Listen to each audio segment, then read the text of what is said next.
नमस्कार दोस्तों। आज की क्लास में आप सबका हार्दिक स्वागत है।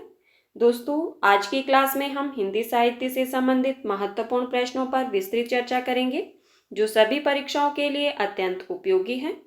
तो आइए हम आज की क्लास को शुरू करते हैं और हमारा आज का पहला प्रश्न है, आदिकाल को अपभ्रंश काल किसने कहा है? आपके पास ऑप्शन है मिश्र बंधु, विश्वनाथ प्रसाद, राहुल सांकृत्यायन या धीरेन्द्र वर्मा। तो इसका सही आंसर क्या होगा? बिल्कुल सही। जिन साथियों ने ऑप्शन नंबर 4 बताया है उनका आंसर सही है। आदिकाल को अपभ्रंश काल धीरेन्द्र वर्मा ने कहा है। और किसने कहा है? चंद्रधर शर्मा गुलेरी और बच्चन सिंह ने भी आदिकाल को अपभ्रंश काल कहा है। अब आप लोगों ने बताना है कि आदिकाल का समय क्या माना जाता है। आदिकाल का समय क्या माना जाता है?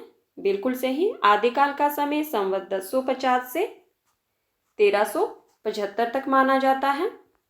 हमारा अगला प्रश्न है, अद्वैतवाद के प्रवर्तक हैं। आपको बताना है कि अद्वैतवाद के प्रवर्तक कौन माने जाते हैं। आपके पास ऑप्शन है शंकराचार्य, निम्बार्काचार्य, रामानुजाचार्य या विष्णु स्वामी। तो इसका सही आंसर क्या होगा? बताइए। बिल्कुल सही। जिन साथियों ने ऑप्शन नंबर 1 बताया है उनका आंसर सही है। अद्वैतवाद के प्रवर्तक शंकराचार्य जी माने जाते हैं और इनका सिद्धांत था कि ब्रह्मा सत्य है और जगत मिथ्या है। ठीक है, इन्होंने ब्रह्मा और जगत में कोई भेद नहीं माना है। हमारा अगला प्रश्न है, हिंदी का पहला उपन्यास रामचंद्र शुक्ल ने किसे माना है? आपको बताना है कि रामचंद्र शुक्ल ने हिंदी का पहला उपन्यास किसे माना है। आपके पास ऑप्शन है भाग्यवती, परीक्षा गुरु, चंद्रकांता या सेवा सदन। तो इसका सही आंसर क्या होगा? बताइए। और साथ में इसके रचनाकार का नाम भी बताना है।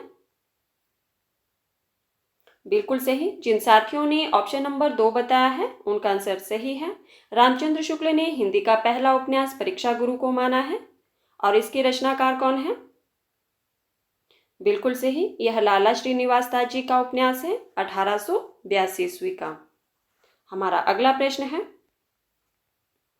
निम्न में से सुमित्रानंदन पंत की छायावादी रचना नहीं है।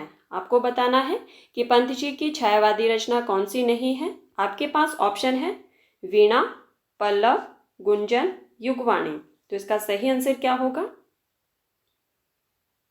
हमने पंत जी की रचनाओं को 4 चरणों में बांटा था, यदि आपको याद हो। ये 4 चरण कौन कौन से थे? बताइए। हमने पढ़ा था ना पंत जी की रचनाओं को 4 चरणों में बांटकर। 4 चरण थे, छायावादी, प्रगतिवादी, अंतश्चेतनावादी और नवमानवतावादी। ठीक है, अब आपको बताना है कि छायावादी रचना कौन सी नहीं है। बिल्कुल सही। जिन साथियों ने ऑप्शन नंबर 4 बताया है उनका आंसर सही है। युगवाणी जो है वो पंत जी की छायावादी रचना नहीं है, यह प्रगतिवादी रचना है 1939 ईस्वी की। ठीक है, और वीणा 1927 ईस्वी की रचना है। पल्लव 1928 ईस्वी की रचना है और गुंजन 1932 ईस्वी की रचना है। ठीक है, हमारा अगला प्रश्न है, सुमित्रानंदन पंत की कौन सी रचना अरविंद दर्शन से प्रभावित है। आपको बताना है कि पंत जी की कौन सी रचना अरविंद दर्शन से प्रभावित है। आपके पास ऑप्शन है पल्लव, स्वर्ण किरण, युगवाणी या युगांत। तो इसका सही आंसर क्या होगा? बिल्कुल सही। जिन साथियों ने ऑप्शन नंबर 2 बताया है उनका आंसर सही है। स्वर्ण किरण, स्वर्ण धूलि, रजत शिखर आदि सभी रचनाएं जो है वो आध्यात्मिक है और इन पर अरविंद दर्शन का गहरा प्रभाव है। इस तरह से हमारा सही आंसर होता है ऑप्शन नंबर 2। हमारा अगला प्रश्न है, तुम चंदन हम पानी निबंध के रचनाकार हैं। ये आपके पास निबंध का नाम दिया गया है, तुम चंदन हम पानी। इसके रचनाकार का नाम बताना है। आपके पास ऑप्शन है हजारी प्रसाद द्विवेदी, रामचंद्र शुक्ल, विद्यानिवास मिश्र या वृंदावन लाल वर्मा। तो इसका सही आंसर क्या होगा? और साथ में इसका रचना काल भी बताना है आपको।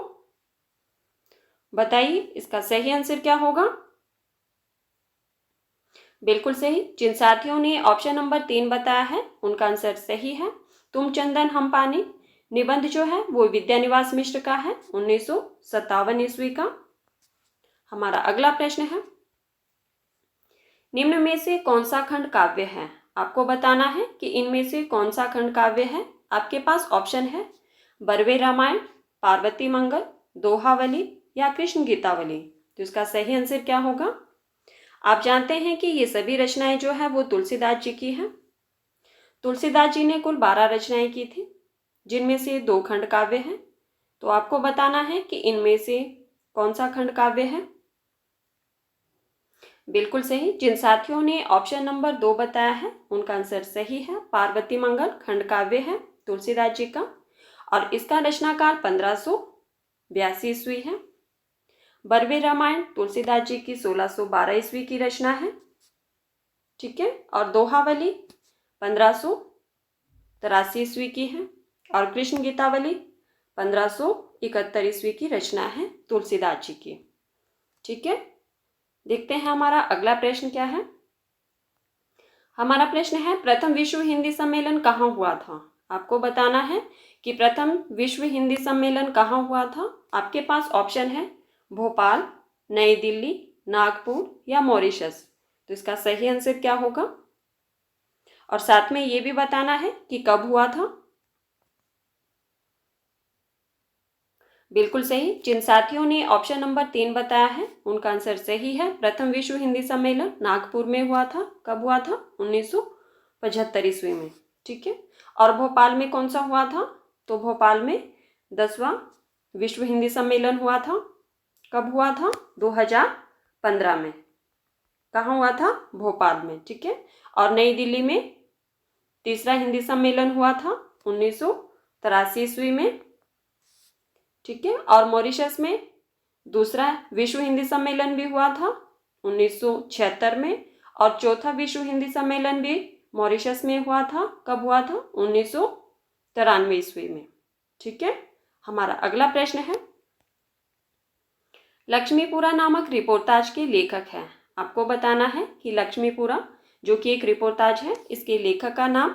आपके पास ऑप्शन है रांगे राघव, शिवदान सिंह चौहान, जगदीश चंद्र माथुर या रामकुमार वर्मा। तो इसका सही आंसर क्या होगा? और साथ में इसका प्रकाशन वर्ष भी बताना है आपको। बताइए इसका सही आंसर क्या होगा? बिल्कुल सही। जिन साथियों ने ऑप्शन नंबर 2 बताया है उनका आंसर सही है। लक्ष्मीपुरा नामक रिपोर्टाज के लेखक शिवदान सिंह चौहान है, ठीक है। यह हिंदी का प्रथम रिपोर्टाज माना जाता है। यह रूपाप पत्र में कब प्रकाशित हुआ था? 1938 ईस्वी में। किसमें प्रकाशित हुआ था? रूपाप पत्र में। हमारा अगला प्रश्न है, इनमें से कौन सा उपन्यास राही मासूम रजा द्वारा लिखित है? आपको बताना है कि इनमें से कौन सा उपन्यास राही मासूम रजा द्वारा लिखित है। आपके पास ऑप्शन है रंगभूमि, मानस का हंस, आधा गांव या पुनर्नवा। तो इसका सही आंसर क्या होगा? बिल्कुल सही। जिन साथियों ने ऑप्शन नंबर 3 बताया है उनका आंसर सही है। आधा गांव जो उपन्यास है वो राही मासूम रजा का है, 1966 ईस्वी का। अब हम बात करते हैं कि रंगभूमि के उपन्यासकार का नाम क्या है। रंगभूमि प्रेमचंद जी का उपन्यास है, 1925 ईस्वी का। मानस का हंस, इसके रचनाकार का नाम बताइए। मानस का हंस अमृतलाल नागर का है, 1972 ईस्वी का, जो कि तुलसीदास जी के जीवन एवं व्यक्तित्व पर आधारित है। और पुनर्नवा के रचनाकार कौन है? किसका उपन्यास है? पुनर्नवा के रचनाकार हजारी प्रसाद द्विवेदी है, 1973 ईस्वी का यह उपन्यास है। हमारा अगला प्रश्न है, वीर रस प्रधान रचना में गुण होता है। आपको बताना है कि वीर रस प्रधान रचनाएं जो होती है उसमें कौन सा गुण होता है। आपके पास ऑप्शन है प्रसाद गुण, ओज गुण या माधुर्य गुण या इनमें से कोई नहीं। तो इसका सही आंसर क्या होगा? बताइए। बिल्कुल सही। जिन साथियों ने ऑप्शन नंबर 2 बताया है उनका आंसर सही है। वीर रस प्रधान रचनाओं में ओज गुण होता है। हमारा अगला प्रश्न है, डॉक्टर राजेंद्र प्रसाद की आत्मकथा है। आपको बताना है कि इनमें से डॉक्टर राजेंद्र प्रसाद की आत्मकथा कौन सी है। आपके पास ऑप्शन है मेरी जीवन यात्रा, अर्धकथानक, गालिब छूटी शराब या सत्य की खोज। तो इसका सही आंसर क्या होगा? साथियों, जिन्होंने अभी तक वीडियो को लाइक नहीं किया है, प्लीज वीडियो को लाइक कर देना और ज्यादा से ज्यादा शेयर भी कर देना। बताइए इसका सही आंसर क्या होगा? बिल्कुल सही। जिन साथियों ने ऑप्शन नंबर 4 बताया है उनका आंसर सही है। डॉक्टर राजेंद्र प्रसाद की आत्मकथा का नाम सत्य की खोज है। अब हम बात करते हैं कि मेरी जीवन यात्रा आत्मकथा के लेखक का नाम क्या है? बताइए। मेरी जीवन यात्रा, इस नाम से 2 लेखकों ने आत्मकथा लिखी है। एक लिखी है राहुल सांकृत्यायन ने और एक है लेखिका जिनका नाम है जानकी देवी बजाज। उन्होंने भी मेरी जीवन यात्रा नाम से आत्मकथा लिखी है। किस किसने लिखी है? राहुल सांकृत्यायन और जानकी देवी बजाज ने। ठीक है। और अर्धकथानक के लेखक का नाम क्या है? अर्धकथानक बनारसी दास जैन द्वारा कृत है। गालिब छूटी शराब, इसके रचनाकार का नाम क्या है? गालिब छूटी शराब रविंद्र कालिया की आत्मकथा है 2000 की। ठीक है। हमारा अगला प्रश्न है, निम्न में से रसवादी आचार्य नहीं है। आपको बताना है कि इनमें से रसवादी आचार्य नहीं है। आपके पास ऑप्शन है भट्टलोलट, शंकुक, वामन, भट्टनायक। तो इसका सही आंसर क्या होगा?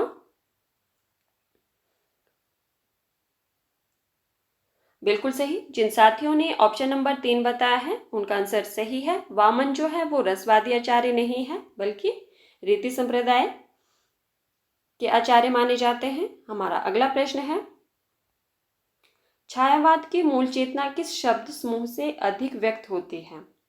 प्रश्न एक बार रिपीट।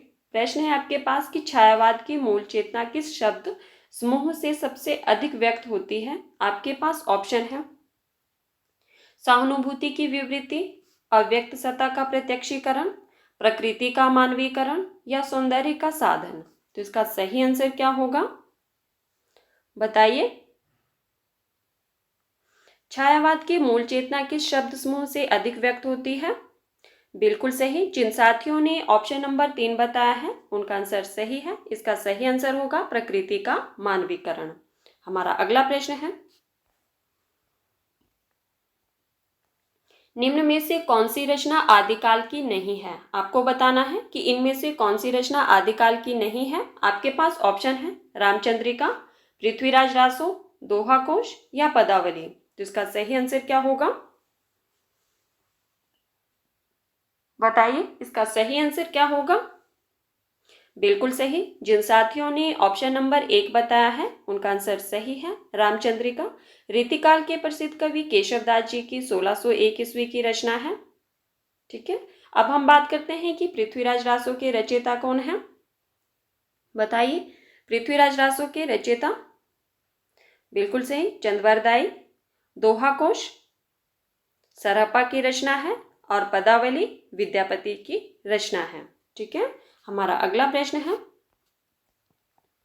बादल राग में निराला ने बादल को किसका प्रतीक माना है? आप जानते हैं कि बादल राग कविता जो है वो निराला जी की है। आपको बताना है कि इसमें बादल को किसका प्रतीक माना है। आपके पास ऑप्शन है शोषण का, पूंजीपति का, क्रांतिदूत का या शोषक का। तो इसका सही आंसर क्या होगा? बताइए इसका सही आंसर क्या होगा?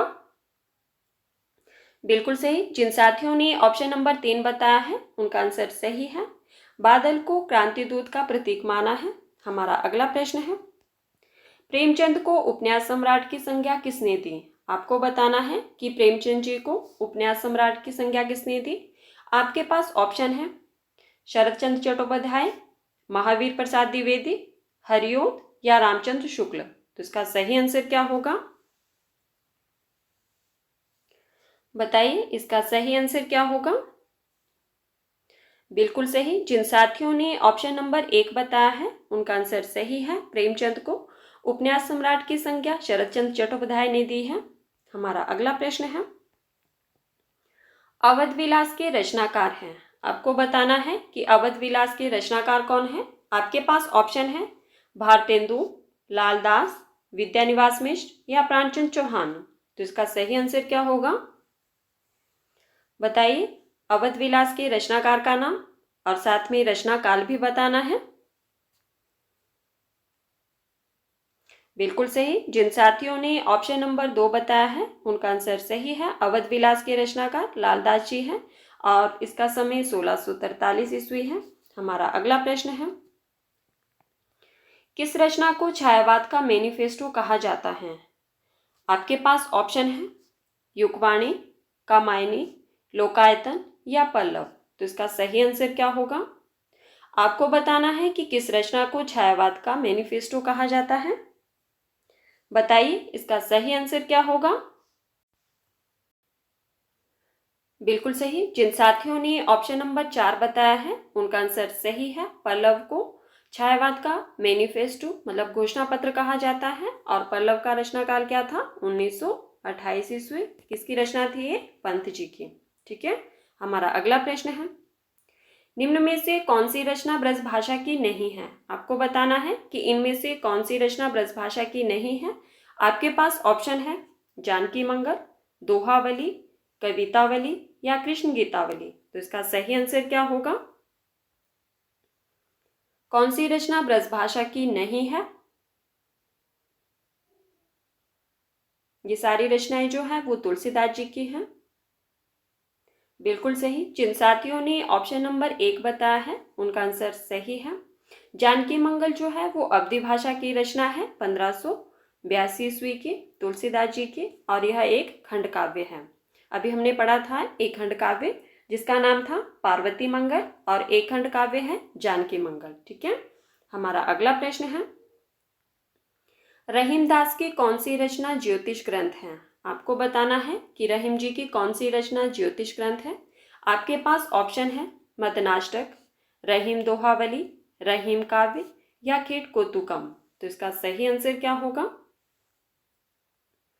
बताइए ज्योतिष ग्रंथ कौन सा है?